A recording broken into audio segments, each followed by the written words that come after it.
Hello everyone, this is me Sadia here. मैं आपके लिए लेके आई हूँ एक और रीडिंग जो कि होगी for who ever needs it. Topic reading का रहेगा उन लोगों के लिए जो जानना चाहते हैं कि क्या आपका पर्सन आपके पास वापस आएगा, हाँ या ना। अगर आपका ब्रेकअप हो चुका है, कनेक्शन ख़त्म हो चुका है, बट आप जानना चाहते हो कि क्या पैचअप होगा और आपका पर्सन आपके पास वापस आएगा। व्हेन आई से कि वापस आएगा एज इन कि इस इंटेंशन के साथ वापस आएगा जहाँ पर वो रिकनसाइल करने के लिए रेडी हो, जहाँ पे वो कनेक्शन को एक और चांस देने के लिए रेडी हो। क्या इस इंटेंशन के साथ आपका पर्सन आपके पास वापस आएगा, हाँ या ना, ये जानेंगे हम इस रीडिंग में। सो या रीडिंग शुरू करने से पहले रिमाइंड करवा दूँ कि ये एक जनरल रीड है, सबके साथ मैच कर भी सकती है और नहीं भी। सो जो बातें, जो मैसेजेस आपकी लाइफ में आपकी सिचुएशन से मैच करते हैं, आप उन मैसेजेस को पिक करो और बाकी सब कुछ छोड़ दो। अगर आप पर्सनल रीडिंग्स चाहते हो, पेपॉल से या इजी पैसे से पेमेंट कर सकते हो। सिर्फ तभी रीच आउट करो ताकि आपका भी टाइम वेस्ट नहीं हो और मेरा भी। So let's dive into the read and let's find out क्या ये पर्सन आपके पास वापस आएगा जिसके साथ भी आपका कनेक्शन राइट नाउ ख़त्म हो चुका है और मे बी वो आगे बढ़ चुका है अपनी ज़िंदगी में, या कुछ ऐसा हुआ है जहाँ पर आपको maybe you want it to happen, लेकिन आपको पता नहीं है कि हो पाएगा या नहीं हो पाएगा। Let's find out. सो या लेट्स सी कि क्या ये पर्सन आपके पास वापस आएगा, हाँ या ना। Six of Wands, King of Pentacles, Strength, Six of Cups, Seven of Cups, Page of Wands और इधर एक विडो Ace of Pentacles।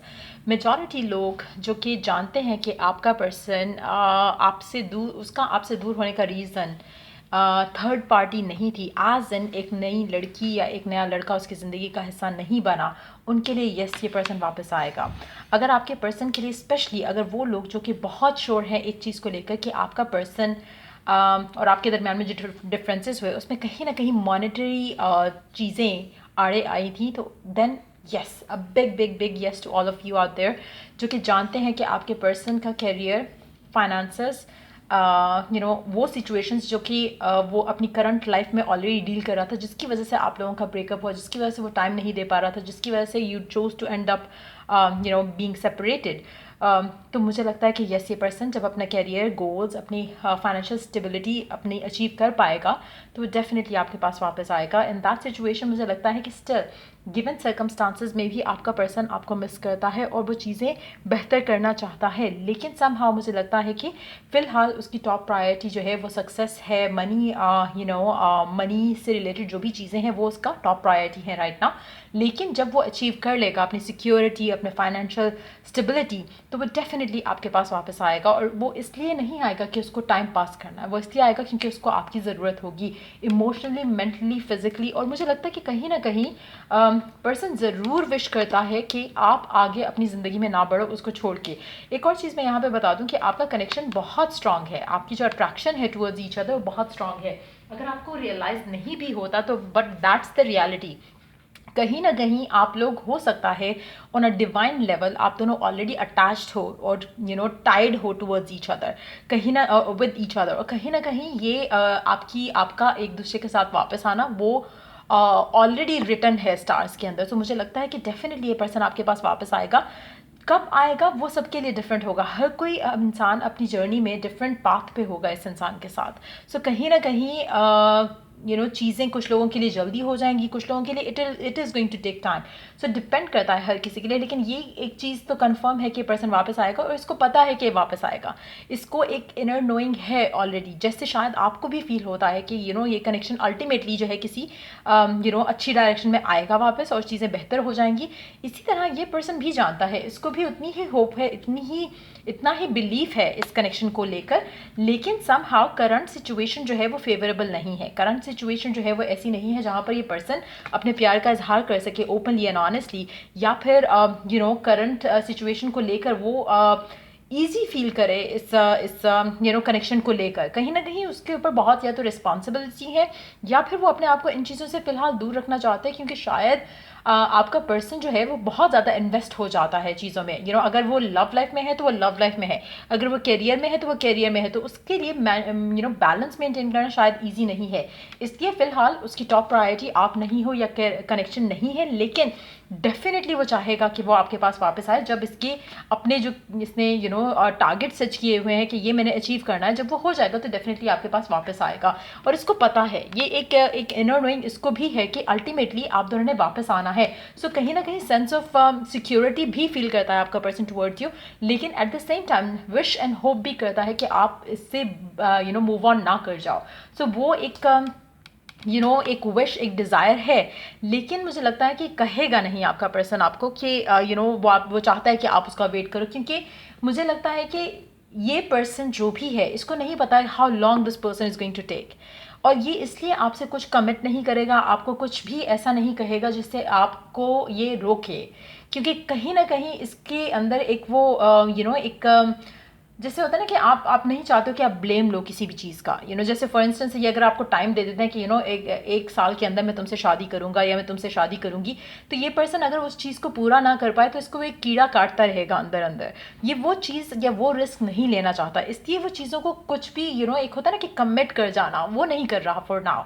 लेकिन जब ये रेडी होगा तो ये डेफिनेटली आपके पास आएगा। सो मुझे लगता है कि आपका कनेक्शन काफ़ी स्ट्रांग है, चाहे आप इन टच रहते हो नहीं रहते, it doesn't affect the connection in a negative way.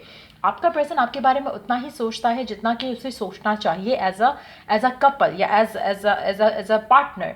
मुझे नहीं लगता कि आपके दरमियान में कोई ऐसी चीज़ है जो कि आपके दरमियान में एक दूसरे के दरमियान में किसी और थर्ड पर्सन की कोई जगह है, क्योंकि कहीं ना कहीं you both have grown from that situation जहाँ पे you would look for another person, या वो किसी और के लिए ढूंढेगा या सोचेगा।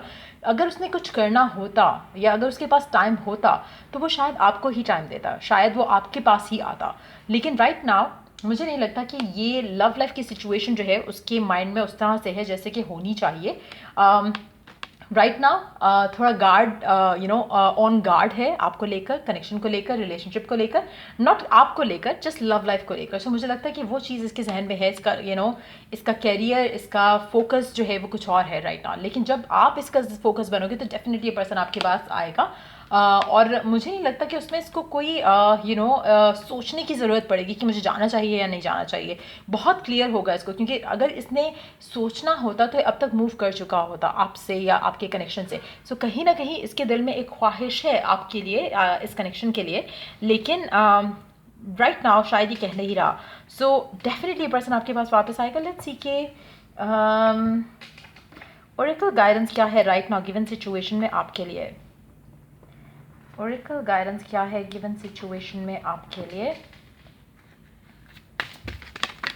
सो let's take one more card.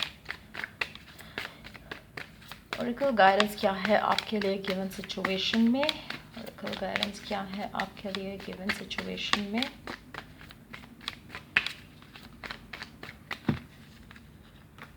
So let's see. Abundance, enjoy the bounty of love. Your supply is unlimited. Blessings are coming to you.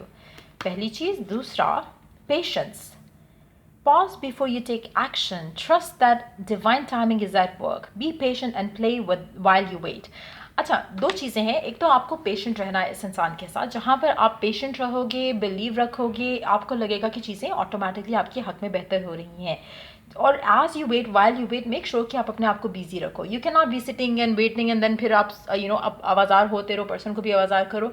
It's very important कि जब आप वेट कर रहे हो तो यू हैव समथिंग और the other to do with your life. अगर आपके पास कुछ नहीं है करने को और अगर आप सिर्फ वेट करते हो तो मुझे लगता है कि आप सिर्फ अपने आप को ऐसी सिचुएशन में डाल रहे हो जहाँ पे आप नेगेटिव सोचना शुरू करोगे और आपके लिए चीज़ें मुश्किल होती जाएंगी।